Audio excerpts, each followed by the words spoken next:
Trehan group के अपना घर शालीमार योजना में रविवार के दिन एक फ्लैट में आग लगी।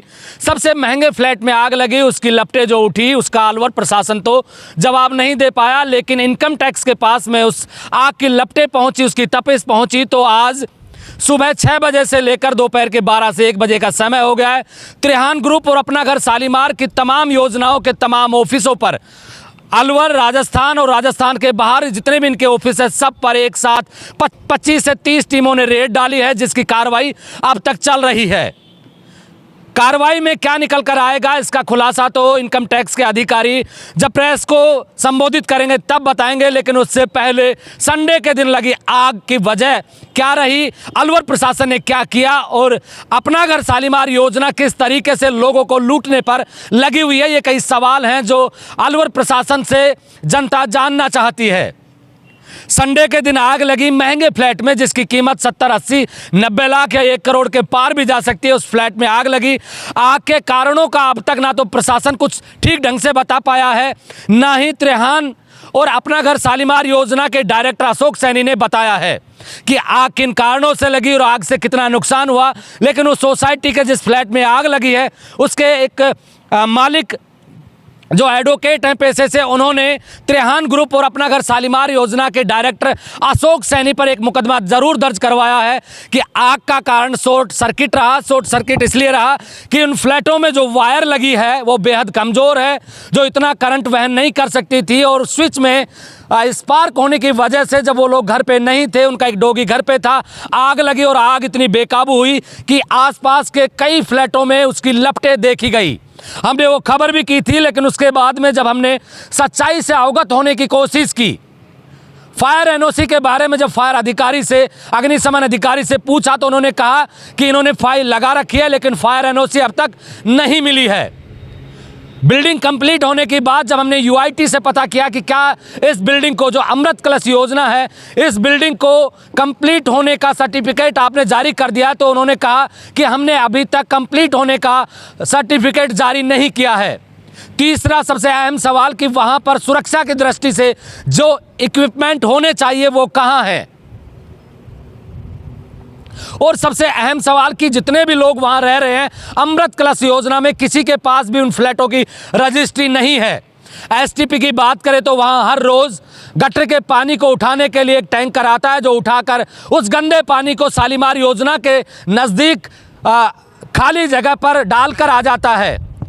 अब प्रशासन से अहम सवाल यह है कि जब उस बिल्डिंग में रहने वाले लोगों को रजिस्ट्री करवा कर नहीं दी गई, बिल्डिंग कंप्लीट नहीं थी, फायर एनओसी उनके पास नहीं थी, एसटीपी उनके पास नहीं है, तो किस आधार पर प्रशासन ने अनुमति दी कि त्रेहान ग्रुप का मालिक अशोक सैनी उन फ्लैटों को रहने के लिए दे दे।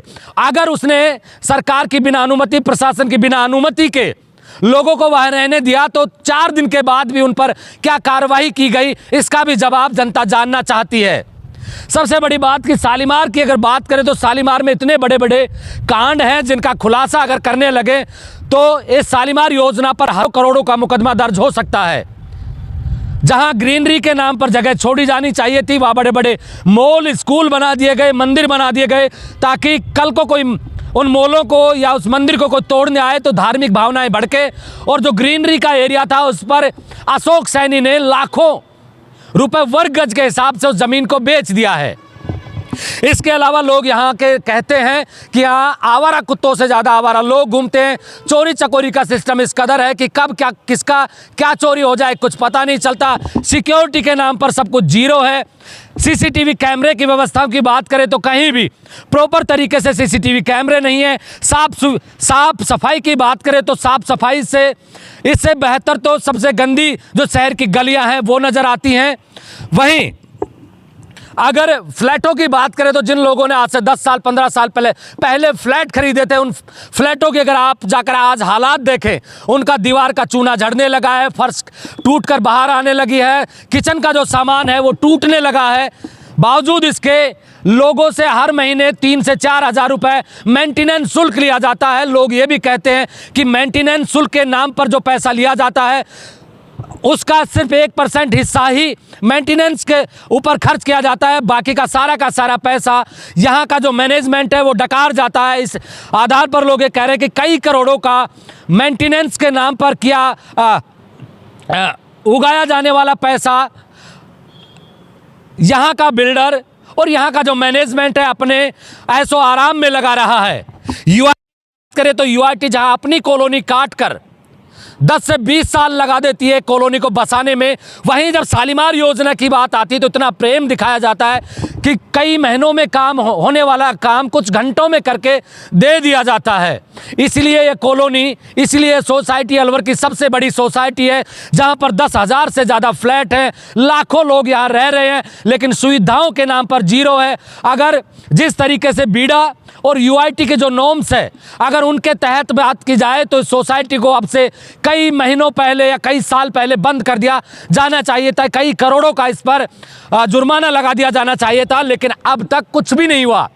सबसे अहम सवाल ये कि संडे को आग लगी, आज बृहस्पतिवार हो गया, 5 दिन का समय गुजर गया।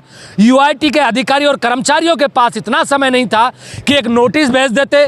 कल जब यूडीएच मिनिस्टर झाबर सिंह खर्रा आए और पत्रकारों ने सवाल पूछा तब जरूर यूआईटी के अधिकारी हरकत में आए, उन्होंने नोटिस इशू किया है कि नहीं किया, लेकिन कर देंगे, लेकिन वही ढाक के 3 पात, क्योंकि अधिकांश यूआईटी के अधिकारी और कर्मचारी यहीं रहते हैं इसी सोसाइटी में। लोग दबी जबान में ये भी कहते हैं कि कितने अधिकारी और कितने कर्मचारियों की बच्चों की फीस, बीबी के मेकअप का सामान और साहब की गाड़ी का पेट्रोल और डीजल यहीं से जाता है, वो किस तरीके से जाता होगा। इसलिए तो तमाम सुविधा और सरकार की जितनी भी जो नियम और कानून है उनका उल्लंघन होने के बाद भी आज तक किसी भी अधिकारी ने जुर्माने के नाम पर इस सोसाइटी पर 10 रुपये नहीं लगाया है। क्या आगे कोई कार्रवाई होगी देखने का विषय है, लेकिन आईटी की 25 से 30 टीमें, इनकम टैक्स की 25 से 30 टीमें जब रेड डाल रही है तो ज़रूर कुछ ना कुछ निकल कर आएगा। वो क्या निकल कर आएगा ये तो इनकम टैक्स के जब अधिकारी ब्रीफ करेंगे, मीडिया के सामने आएंगे तब पता लगेगा। लेकिन संडे को लगी एक फ्लैट में आग की लपटों ने अलवर प्रशासन को तो नहीं जगा पाई, लेकिन इनकम टैक्स के अधिकारी ज़रूर जगे और वो अलवर पहुंचे हैं। कार्रवाई जारी है। आप मेरे साथ देख रहे हैं ब्लैक एंड व्हाइट सच। मैं महेंद्र यादव। जय हिंद, जय भारत।